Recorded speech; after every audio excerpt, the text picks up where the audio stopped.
ডকুমেন্টটাকে আমরা official document হিসাবে আমাদের এই আইনে অ্যাডমিসেবল হবে, এই তথ্য প্রমাণ হিসাবে এটা গ্রহণযোগ্য হবে।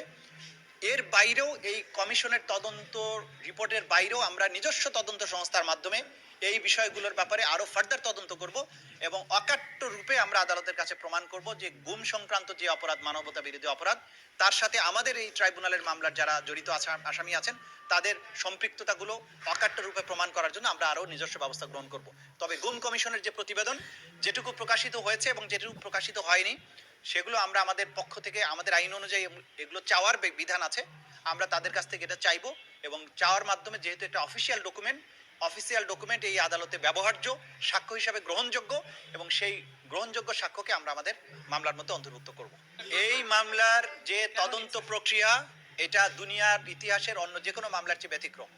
কতদিন সময় লাগবে সুনির্দিষ্ট করে বলা অসম্ভব ব্যাপার। আপনারা জানেন যে এটার গ্র্যাভিটি, এটার মাত্রা এত বেশি, কতদিনের মধ্যে শেষ হবে এটা সুনির্দিষ্ট করে এখনো বলার সময় আসেনি। আমরা চেষ্টা করব দ্রুততম সময়ের মধ্যে বিচারগুলোকে শেষ করা অথবা বিচার প্রক্রিয়ার জন্য মামলাকে প্রস্তুত করা।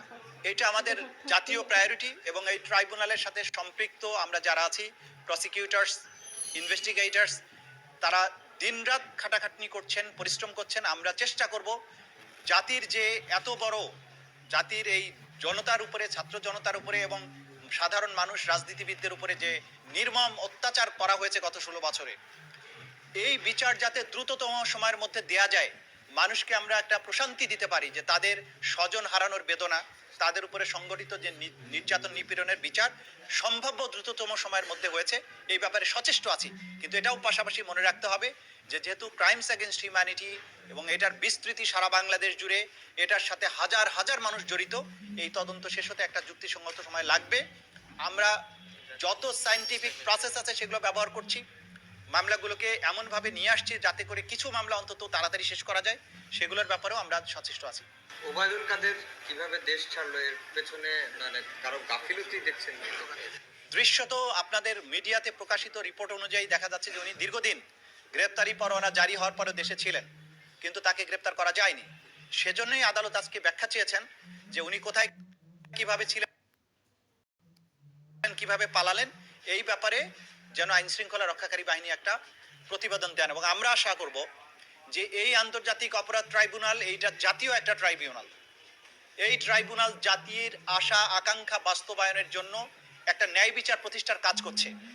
এই ট্রাইব্যুনালের আদেশ নির্দেশ যদি কোনো সংস্থা, সেটা যত শক্তিশালী সংস্থাই হোক, আইন শৃঙ্খলা রক্ষাকারী বাহিনী হোক, তারা যদি এটা পালন না করেন তাহলে ধরে নেওয়া হবে তারা রাষ্ট্রের সাথে সহযোগিতা করছেন না, তারা আইন অনুযায়ী কাজ করছেন না। আমরা প্রথম অবস্থায় তাদেরকে শুধুমাত্র এটুকু বলবো যে আদালতকে সাহায্য করতে হবে আপনাকে, এটা আপনার আইনগত দায়িত্ব, রাষ্ট্রের প্রতি আপনার আনুগত্যের প্রশ্ন। যদি কেউ আদালতের নির্দেশ পাওয়ার পরেও কোনো অপরাধীকে পালাতে সাহায্য করেন বা অন্য কোনোভাবে ফ্যাসিলিটেট করার চেষ্টা করেন, আইন অনুযায়ী কিন্তু অগ্রসর হওয়ার সুযোগ আছে। আমরা এখনই সেই রকম পর্যায়ে যাব না, তবে আমরা সংশ্লিষ্ট সবার প্রতি আহ্বান জানাবো, ব্যক্তি বা প্রতিষ্ঠানের প্রতি আনুগত্য নয়, আপনারা আইন, সংবিধান এবং বাংলাদেশের জনগণের প্রতি আপনাদের আনুগত্য শো করতে হবে এবং এই আদালতকে কাজ করতে সাহায্য করার জন্য যা যা করা দরকার সেটা যেন আপনারা করেন, সেটা আপনাদের পক্ষ থেকে অনুরোধ, আমাদের পক্ষ থেকে আপনাদের কাছে অনুরোধ জানানো হচ্ছে।